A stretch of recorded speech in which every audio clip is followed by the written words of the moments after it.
Hai, saya Syamil Sliman, founder kepada Renorumah.com. Kepakaran kami adalah dalam mereka bentuk, membina dan menyiapkan kerja-kerja pengubahsuaian, bangunan kediaman dan juga komersial. Sebelum ni, kita ada 7 outlet yang mana kebanyakan dia boleh katakan konsep dan juga direction kepada kedai ni hampir sama. Bila Tuan Farouk cakap dengan saya, saya nak outlet di Melaka ni lain daripada yang lain. Apa yang saya cuba fikir dan saya dengan tim kita cuba dapatkan satu desain konsep yang lebih berbeza dan maka terhasillah Al-Ikhlas Melaka yang you all tengok.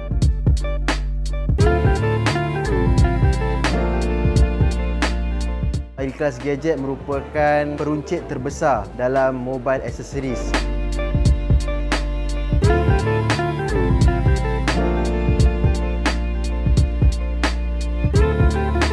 Renorumah merupakan pakar dalam renovasi. Daripada situ saya nampak apa yang Tuan Syami dah hasilkan sepanjang dia dalam bisnes tu. So di sinilah kita rasa macam kita nak pergi luar negeri. So kita memerlukan satu kontraktor yang betul-betul boleh deliver apa yang kita nak, apa yang hasil-hasil yang kita perlukan mengikut bajet kita.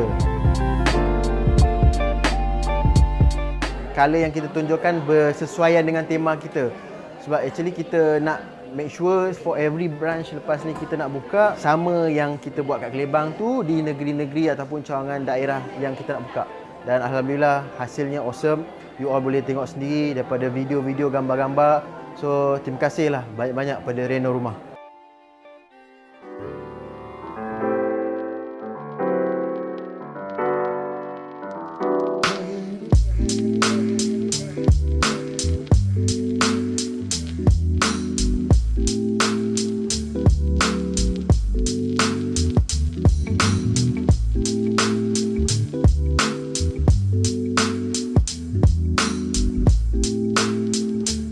Konsep yang macam gini saya dapat rasakan yang customer lebih berminat untuk membeli.